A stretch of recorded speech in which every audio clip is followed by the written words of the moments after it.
कार्तिक मास व्रत कथा महात्म्य 7वां अध्याय।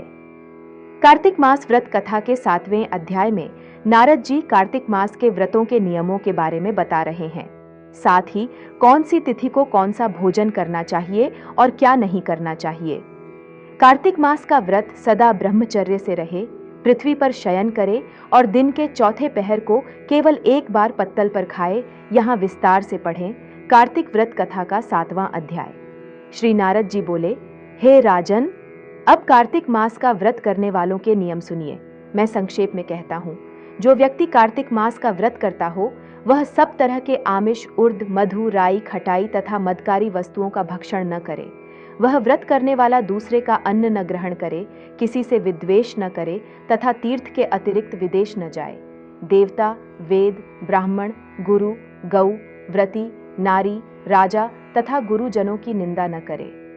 कार्तिक मास का व्रत करने वाला दाल, तिल, तेल, पकवान्न, क्रय किया हुआ पका भोजन न ग्रहण करे, निंद्य भावना, कुवाच्य का त्याग करे। किसी भी जीव का मांस, चूना, जंबीरी नींबू, मसूर, बासी तथा झूठे अन्न का परित्याग करे। बकरी, गाय तथा भैंस के दूध के अतिरिक्त किसी अन्य पशु का दूध आमिष समझे।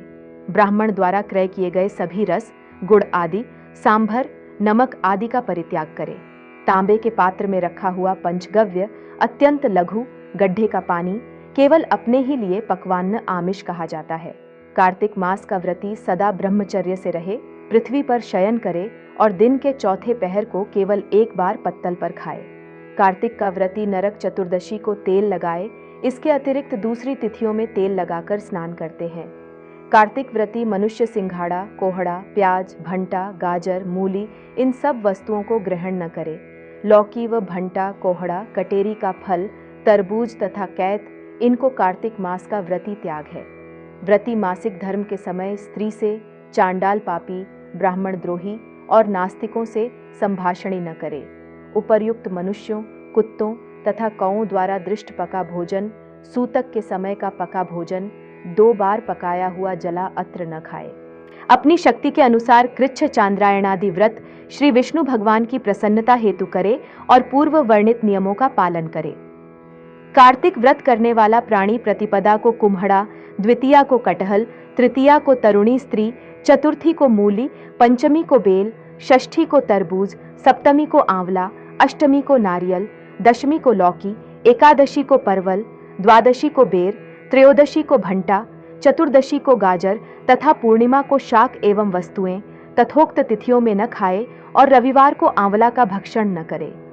व्रती इन शाकों में से या और वर्जित शाकों में से कोई शाक खाना चाहे तो ब्राह्मण को देकर खाए। यही विधान माघ मास के व्रत के लिए भी है। देवोत्थापिनी एकादशी में पूर्वोक्त विधानानुसार नृत्य, जागरण, गायन वादन आदि करे। इस प्रकार विधिवत व्रत करने वाले व्रती को देखकर यम के दूत जैसे सिंह की गर्जना से हाथी भाग जाते हैं, उसी तरह वहां से भाग जाते हैं। यह कार्तिक व्रत सब व्रतों में श्रेष्ठ है। इसके अतिरिक्त जितने व्रत यज्ञादि हैं वे शत संख्या होकर भी इसकी तुलना नहीं कर सकते, क्योंकि यज्ञादि करने वाले प्राणी केवल स्वर्ग में ही निवास करते हैं, किंतु कार्तिक व्रती उससे श्रेष्ठ बैकुंठ लोक में जाते हैं। इस जगत में भुक्ति मुक्ति दाता जितने भी पुण्य क्षेत्र हैं वे सब कार्तिक व्रती के शरीर में निवास करते हैं।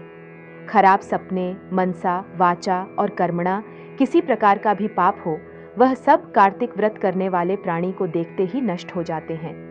जिस प्रकार राजा की रक्षा उनके सेवक अंग रक्षक लोग करते हैं, उसी भांति कार्तिक व्रत करने वाले की रक्षा विष्णु भगवान की आज्ञा से इंद्रादिक देवता करते हैं।